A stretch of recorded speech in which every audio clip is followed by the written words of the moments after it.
вэ тийм ээ. Яаж захиалга өгд юм бэ гэдэг тухай бүгдийнхөө бичлэг хүргэе. За бид 1072 гээд Эрдэнэс 5-7 компани хувьцааг мэднэ тийм ээ. Яг энэгээр дамжуулаад хувьцаа гэж юу юм бэ тийм ээ, огтлаш гэж юу юм бэ гэдэг тодорхой мэдээлэлтэй болцсон байдаг монголчуудын хувьд. За юу ч гэсэн эхний ээлжинд хувьцаа авахын тулд, бонд авахын тулд үнд цасны компанид данс нээсэн байх хэрэгтэй. Данс нээхийн тулд бид үнд цасны компаниуд ямар компаниуд байд юм бэ те? Монголын хөрөнгийн биржийн сайт руу хандаж ороод гишүүн брокер гэсэн зэснээс үнд цасны компаниудын жигсаалт гэдгийг сонгоод үнд цасны компаниудаа хараад за нийт бүртгэлтэй 52 үнд цасны компани байдаг юм байна. Үүнээс та харж байгаа сонголтоо хийх боломжтой. За яг юуг нь харж сонгох юм бэ гэхээр за онлайн платформоор тийм ээ цахимаар гэсэн үг харилцаанд яг идэвхтэй оролцдог уу гэдэг нь маш чухал байгаа. Тэгэх юм бол та хэд маань гар утаснаас компьютероор тийм ээ дэлхийн хаанаас ч ороод хувьцаа аваад зараад тийм бонд авах зарах захиалга өгч гэдэг юм уу тийм энэ ажиллагаануудаа хийгээд байх боломжтой ийм үнд цасны компаниас сонгох юм бол маш чухал. За миний хувьд бол голомт капитал, Art Securities, тийм ээ, Ulzi & Co, FX гэдэг дөрвөн үнд цасны компаниг ашигладаг. Яагаад дөрөв бэ гэхээр нэг нь би өөр дээрээ, хоёр нь манай хоёр хүүхэд, за нэг нь эхнэр маань байгаа. Ингээд үнд цасны компаниа сонгочлоо. Одоо яах вэ гэхээр мэдээж бүртгүүлэх хэрэгтэй болно. За бүртгүүлэхийн тулд та Play Store юм уу App Store руугаа нэвтэрч ороод за яг ямар компани үнд цасны компани сонгосон юм бэ нэрийг бичиж хагаад аппликейшнийг татаад авах боломжтой. Утсан дээр татаж аваад утаснаас баталгаажуулж болно гэсэн үг. Эсвэл интернет хөтөлбөрөөр нэвтэрч ороод үүсгэх боломжтой гэсэн үг. За миний хувьд жишээ болоод энэ Ulzi & Co гэдэг капиталын үнд цасны компани сайтаар нэвтрээд орчих тийм ээ. Данс нээх. За бид маань шинээр данс нээх гэж байгаа учраас данс нээх гэдгийг сонгоод оръё.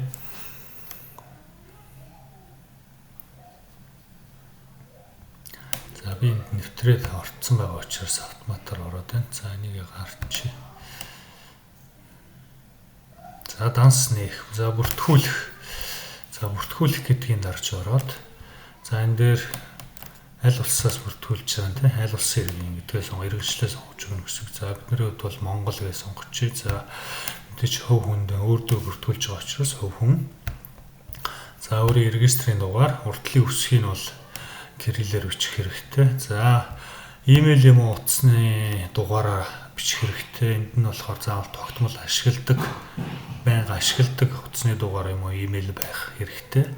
Яагаад тэгж юм бэ гэхээр имэйл юм уу утасны дугаарт чинь баталгаажуулах 6 оронтой тоо ирдэг байгаа. Энэ тоогоо хийгээд баталгаажуулалтаа хийдэг байгаа шүү. Тэгэхээр заавал ашигладаг имэйл хаягаа ашиглаарай. За нууц үгээ мэдээж том жижиг үсэг тоо орсон. За тэмдэгт орсон. 8-аас 20 тоо орсон байхаар мартахааргүй тийм ээ. Ийм нууц үгийг сонгох хэрэгтэй. Энэ дээр нууц үгээ орууллаа, энэ дээр дахиад шинэ оруулсан нууц үгээ давтаж оруулж өгнө гэсэн үг. За тэгээд үйлчлэгээнийхээ нөхцөлийг орж унш танилцаад за зөвшөөрч гинэ гэдгийг чеклээд үргэлжлүүлэхийн дараа за миний хувьд энэ имэйлээ бүртгүүлсэн байгаа учраас за нэвтэрч орж байгаа та бүхэндээ харуулъя. За нэвтэрч ороод өөр ямар мэдээлэл хэрэг болдог вэ гэхээр хувь мэдээлэл эндээс баталгаажуулалт гэдэг юм. За энэ дээр имэйл хаяг маань түрүүн бидгээр байна. Анх бүртгүүлэхдээ бүртгүүлээд баталгаажуулсан тийм ээ. За иргэний өрөмлөх гэж байна. Иргэний өрөмлөхний урд талын зураг. За тэгээд иргэний өрөмлөхөө барьж агаад тийм ээ селфи зураг гараад ингээд 3 удаагийн зураг дарах хэрэг болно. За ерөнхий өөрийн чинь тухай мэдээлэл хэрэг болно. За нэмэлт мэдээлэл те холбоо барих хүмүүсийн хүний утасны дугаар, нэр хэрэг болно. За хаягийн мэдээлэл мэдээж хэрэг болно. Хаана амьдардаг тийм ээ. Энэ мэдээллүүдээ бас бүгэлчнэ гэсэн үг. За тэгээд гэрээтэйгээ танилцаад гарын үсгээ гар утаснаас бол цахимаар ороод зурчих боломжтой. За тэгээ гарын үсгээ зураад дансны хураамж чинь тийм ээ. Энэ бүртгэлийн хураамж 5-аас 10,000 төгрөг байдаг. За энийгээ төрснөөрөө таны бүртгэл ерөнхийдөө баталгаажж байна гэсэн үг. За хизээ баталгаачих вэ гэхээр ер нь бол нэг 2-5 хоногийн хугацаанд ажлын 2-5 хоногийн хугацаанд бүртгэл нь баталгаажчихна гэсэн үг. За ингээ бүртгэл маань баталгаажчлаа. Тийм ээ. За одоо надад нэг 100,000 төгрөг байна. Эсвэл 50,000 төгрөг байна, 20,000 төгрөг байна, 10,000 төгрөг байна тий. За энэ нэг цэнэглээд хувьцаа авъя. Ямар компани хувьцаа авах юм бэ тий? Бид өдөр тутам та одоо жишээлбэл ямар банк ашигладгийг, хаан банк юм уу, голомт банк юм уу тий? Эдгээр банкнууд маань төрийн банк ч юм уу тий? Худалдаа хөгжил юм уу? Энэ банкнууд маань бас хувьцаат компани болцсон. Энэ өдөр тутам ашигладаг компани банкнуудынхаа хувьцаа боломжтой мөн бид сүү удаг тийм ээ. Сүү хувьцаат компани байна. Өндөг иддэг Төмөн шууд гэдэг компани байна, хувьцаат компани. За RP ус ундаа үйлдвэрлэдэг Апо гэх компани байна. Гэх жишээ маш олон компани байгаа. За компани сонгохын тулд ямар компани сонгох юм бэ те? Энийг нь бас дараагийн бичлэгээр бас тодорхой хүргэнэ. За ингээд нэг 10,000 төгрөгөөр ч юм уу цэнэглээд яг хувьцаагаа авъя гэх юм бол за орлого гэдэг дээрээ дараад за бид хэд 2 дахьч буюу одоо яг нөгөө анхны IPO хийснээс нь биш одоо нэгэнт арилжаалагдж байгаа тийм бусад хувьцаа авсан хүмүүс маань зарах захиалга өгсөн байгаа. За тэдгээр хүмүүсээс авъя гэж байгаа учраас 2 дахь арилжаа гэдгээ сонгоод за эндээс банкаа сонгоод дансны дугаарыг тийм IBAN данстай хамт гарч ирж байгаа учраас хуулж аваад копид аваад гэсэн үг. За гүйлгээний утгаа мэдээж банкныхаа аппликейшн руугаа нэвтэрч ороод гүйлгээний утгаа регистрийн дугаараа заавал бичих хэрэгтэй шүү. Регистрийн дугаараа мэдээж уртлын үсгийн кириллээр за регистрийн дугаараа зөв бичихгүй бол тийм ээ таны энэ үнцасныхаа данс руу мөнгө нь орж ирэхгүй шүү. Тэгэхээр гүйлгээний утгаа маш сайн нэгтэл шалгаараа анхаарах хэрэгтэй шүү те. За ингээд цэнгэлжлээ. Захиалга яаж өгдөг юм бэ? Арилжаа яаж хийдэг юм бэ гэхээр за арилжаа гэдэг рүү дараад оръё. За тэгэхээр энэ дээр ямар компаниудын хувьцаа байгаа юм бэ гэд мэдээлэлүүд нь энэ дээр нэрнүүд нь гэсэн үг. За нэрнүүд нь яадаг вэ гэхээр энэ товчлсон үсгээр байдаг. 3-4 үсгтэй товчлууд байдаг. Товчлсон үсгээр байдаг шүү. Тэгэхээр энэ компаниудынхаа мэдээллийг болохоор цаас гэдгээ сонгоод за компаниудыг маань хөрөнгийн биржээс 1 2 3 гэд 3 ангилд хуваацсан байдаг. Энэ яаж юм бэ гэхээр яг хөрөнгийнх нь одоо 14 тэрбум төгрөгнөөс доошгүй зах зээлийн үнэлгээтэй тийм ээ. Сүүлийн 5 жил 5 тэрбум төгрөгнөөс доошгүй хэмжээний борлуулалтын орлоготой эсвэл 1 тэрбум төгрөгнөөс доошгүй хэмжээний цэвэр ашигтай ажилласан. Нийт хувьцааны 25-аас доошгүй хувийг нь олон нийтэд санал болгосон байх гээд эдгээр шаардлагыг хангасан компаниудыг маань 1-р ангилд оруулсан байдаг гэсэн үг. За энд ямар компани байна вэ гэхээр түрүүнд дурдсан Апо байна. За даатгал гэхтэл автомашины даатгал бид нар хийлэгдэх тийм ээ. Хард даатгал, ард кредит гэх жишээний говь байна, ноолуур. За голомт банк түрүүнд дурдсан тийм ээ. Дархны хий бид нар мэднэ. Гэх жишээний. За компани яаж сонгох юм бэ гэхээр тогтмол ногдол ашиг өгдөг байх нь мэдээж чухал тийм ээ. Бид тухайн компани хувьцааг авч байгаа учраас ногдол ашиг аммаар байна шүү дээ тийм ээ. 172 хувьцааг бид нар мэднэ. 172 хувьцаанд Монгол Улсын засгийн газраас тийм ээ иргэн бүртээ ногдол ашиг гэж тараадаг. За тэгэхээр ногдол ашиг өгдөг байх нь бас чухал. За 2 дугаар ангилалд нь ямар компаниуд байдгийг те орж харж үзье. За хоёрдугаар ангилалд нь 1 тэрбум төгрөгнөөс доошгүй зах зээлийн үнэлгээтэй 100 сая төгрөгнөөс доошгүй хэмжээний ашигтай нийт хувьцааны 25%-аас доошгүй хувийг нь олон нийтэд санал болгосон байх гэх шаардлагыг тусгасан байна гэж. За энд нь бидний мэддэг ямар компаниуд байна гэх юм бол Атар өргөө байна, Баянгуул зочдууд байна, Бод даатгал байна. За Дархан зочдууд байна.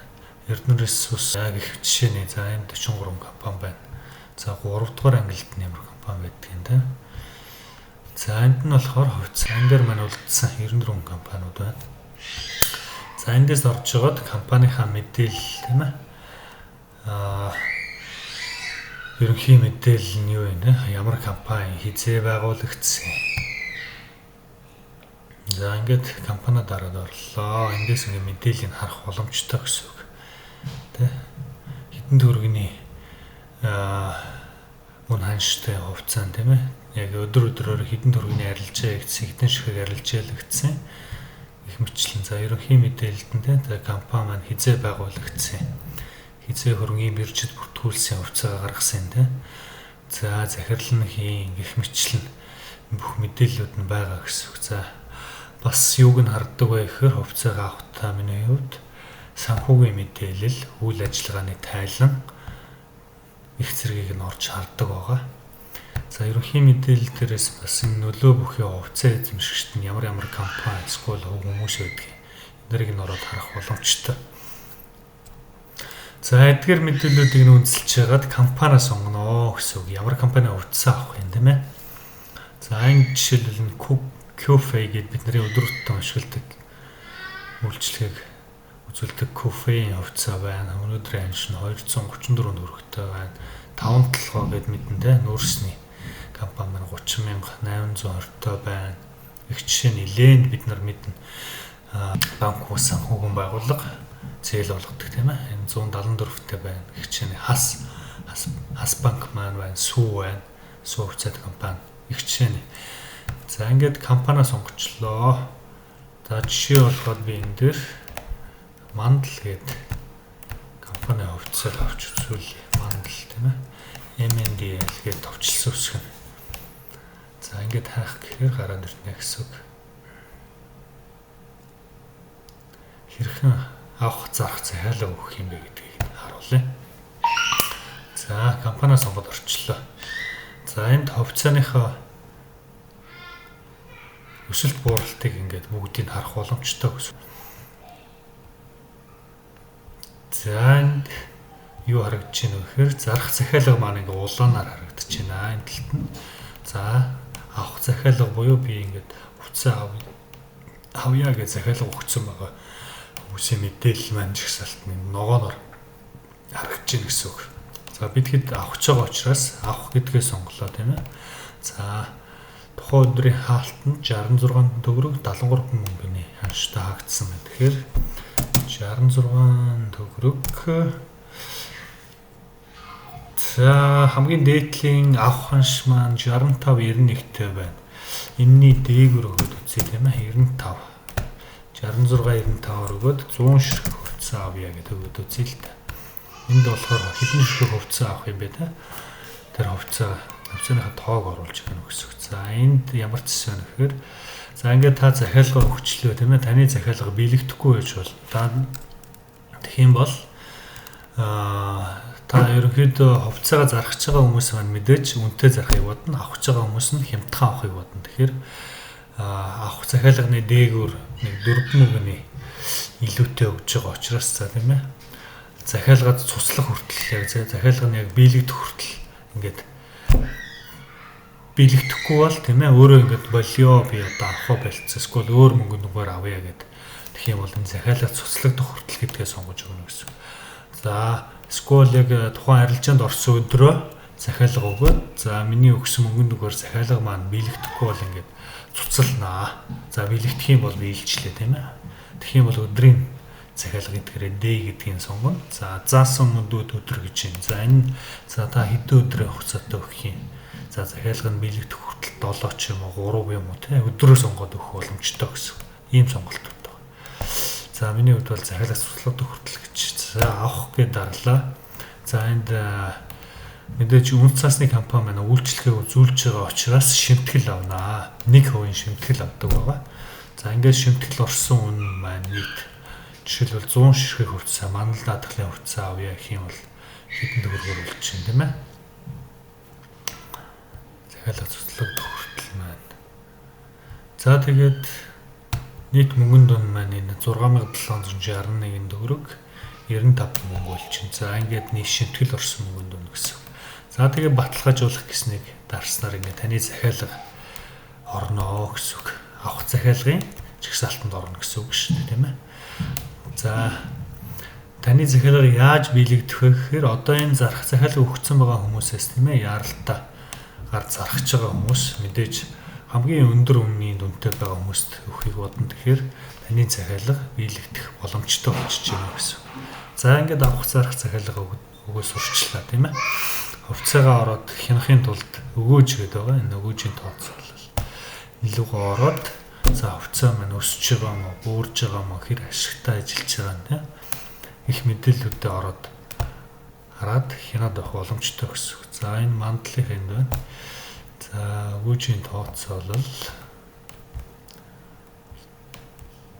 За миний хувьд хүүхдүүдийнхаа нэр дээр хувьцаагаа 100,000 төгрөгөөр буюу нөгөө тийм мөнгөөр нь авдаг байна. За энд болохоор яг 5 компани хувьцаа сонгогдсон байгаа. За энэ 5-ыг яадаг вэ гэхээр 20,000 төгрөгөөр 5 компанид уугаад 20,000 төгрөгөөр сар сард ингээ аваад явчихдаг. Тэгэхээр амар байдаг. Ингээд аваад явах боломжтой байгаа шүү. За бондыг болохоор яаж авдаг вэ гэхээр үнэт цасны компанийнхаа яг брокертойгоо гэсэн үг шүү дээ. Холбогдоод утсаар холбогдоод. За танаа дээр бэлэн тийм ээ зарах захиалга эсвэл орж ирсэн харилцаагч байгаа бэлэн бонд байна уу? Би сая төгрөгөөр за 3 сая, 5 сая, 10 сая, 20 сая, 100 сая шиг тийм үү те. Ингээд аммаар байна гэх юм бол авах бүрэн боломжтой тийм ээ. Тэхийн тулд та мэдээж орлого гэж ороод дансаа цэнэглэн цэнэглсэн мөнгөөр чинь брокер маань манад одоо ийм компани одоо барилгын ч гэх юм уу санхүүгийн байгуулагч гэх юм уу тийм ээ. Бусад бонд гаргасан ийм бондууд байна. Өгөөжийн төлтөө хугацаанд 1 жил гэдэг юм, 2 жил гэдэг юм уу тийм. Нээлттэй бонд юм уу, хаалттай бонд юм уу гэд бонднуудыг мэдээллийг танд өгнө. За бондынхаа мэдээллийг харж агаад за би энэ бондыг авъя гэж сонгочих юм бол орлого гэсэн цэсээр ороод мөнгөө хийгээд дансаа цэнгэлсэн байх таны захиалгыг цаанаас брокер маань биелүүлээд өгчнө гэсэн.